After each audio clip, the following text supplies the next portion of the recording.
Apa yang terjadi jika dua pembalap muda Asia Tenggara kembali bertemu di lintasan dan seluruh kawasan menahan napas menunggu hasilnya? Duel ulang antara Veda Ega Pratama dan Hakim Danis bukan lagi sekadar persaingan biasa. Ini telah berkembang menjadi salah satu rivalitas paling diperbincangkan di level junior internasional. Dalam beberapa musim terakhir, keduanya berulang kali terlibat pertarungan jarak dekat yang ditentukan dalam hitungan meter, bahkan sentimeter.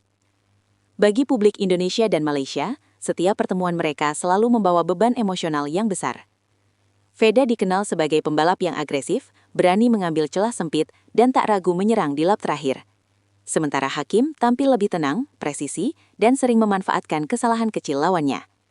Gaya balap yang kontras inilah yang membuat setiap duel mereka sulit diprediksi. Menjelang pertemuan terbaru ini, pertanyaan utamanya bukan hanya siapa yang akan menang.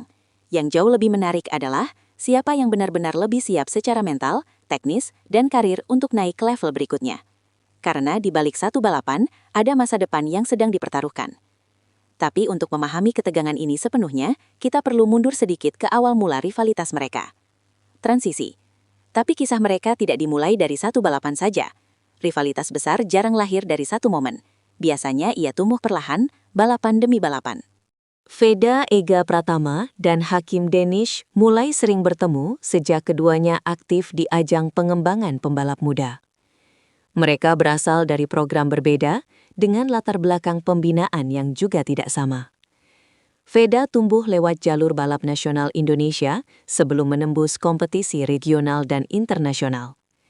Hakim, di sisi lain, mendapatkan exposure internasional lebih awal lewat jalur pembinaan Eropa. Setiap kali mereka berada di grid yang sama, jarak finish selalu tipis. Kadang Veda unggul, kadang Hakim membalas. Tak pernah ada dominasi mutlak. Hal ini perlahan membangun narasi bahwa keduanya adalah paket komplet yang saling menguji batas satu sama lain. Yang menarik, tidak ada konflik terbuka di luar lintasan. Tidak ada pernyataan saling menyerang.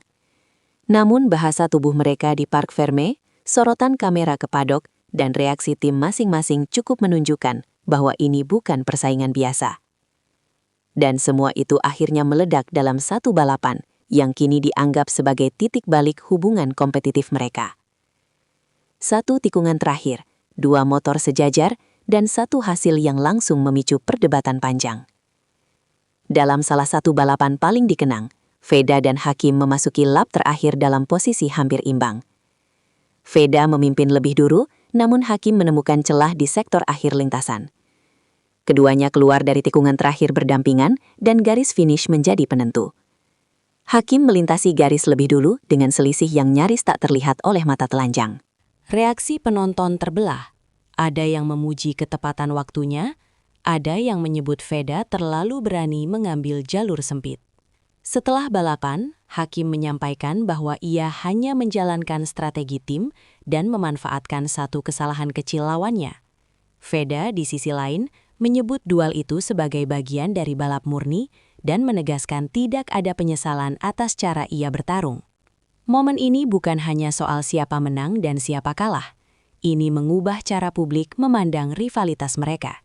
Dari sekadar persaingan talenta menjadi duel karakter. Dan yang lebih penting, hasil ini mulai berdampak pada arah karir masing-masing. Dua pembalap dengan performa seimbang, tapi masa depan yang mulai bergerak ke arah berbeda. Setelah musim berjalan, kabar besar datang dari kubu Hakim Danis.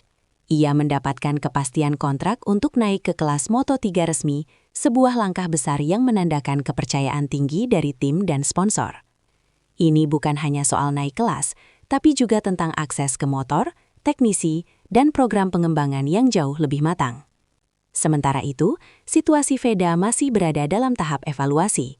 Performanya tetap solid, namun kepastian jalur menuju Moto3 belum diumumkan secara resmi. Kondisi ini memunculkan spekulasi di kalangan pengamat. Apakah pengalaman tambahan Hakim akan membuat jarak di antara mereka melebar? Beberapa analis menyebut bahwa kesiapan mental Hakim menghadapi tekanan tim besar akan jadi faktor krusial.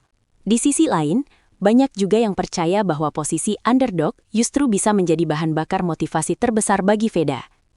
Yang jelas, duel mereka kini tak lagi hanya soal lintasan, tapi juga soal siapa yang mendapat momentum karir lebih dulu. Jika ada yang mengira rivalitas ini sudah berat sebelah, balapan terbaru langsung membantahnya. Dalam pertemuan terakhir mereka, Hakim kembali keluar sebagai pemenang, dengan Veda tepat di belakangnya di posisi kedua. Namun yang menarik bukan hanya hasilnya, melainkan bagaimana balapan itu berlangsung. Veda sempat memimpin beberapa lap, menunjukkan bahwa ia tetap mampu mengontrol ritme dan tekanan. Di sektor tengah lintasan, Veda bahkan mencatat waktu sektor terbaik. Hakim baru mengambil alih di lap-lap akhir, memanfaatkan slipstream dan kesalahan kecil di tikungan cepat. Sekali lagi, hasilnya ditentukan oleh detail yang sangat tipis. Usai balapan, kedua tim sepakat bahwa duel ini adalah salah satu yang paling bersih dan kompetitif musim ini. Tidak ada insiden besar, tidak ada drama terbuka, hanya dua pembalap muda yang mendorong satu sama lain ke batas maksimal.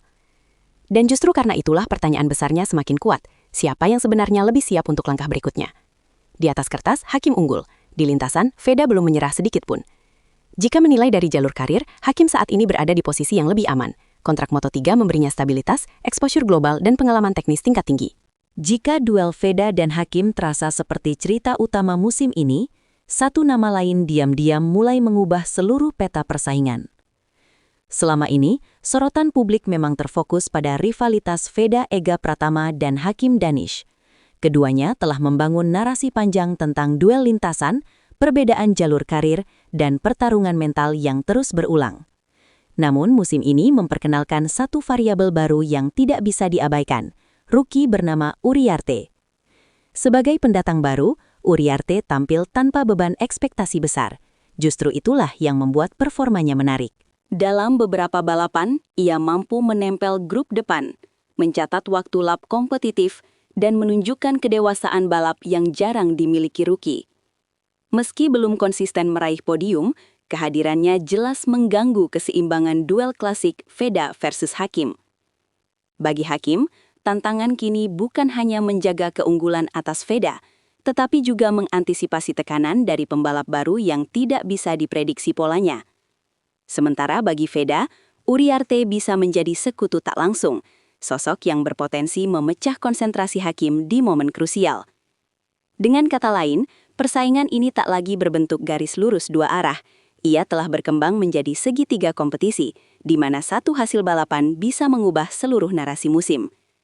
Dan disitulah letak daya tarik sebenarnya. Bukan hanya soal siapa yang paling siap hari ini, tetapi siapa yang paling cepat beradaptasi ketika dinamika berubah. Jadi, pertanyaannya sekarang bukan cuma Veda atau Hakim. Apakah Hakim Danish akan mempertahankan momentumnya? Apakah Veda Ega Pratama akan membalikan keadaan? Atau justru Uriarte, sang rookie yang mencuri panggung di saat tak ada yang menduga? Jawabannya akan segera kita lihat di lintasan berikutnya.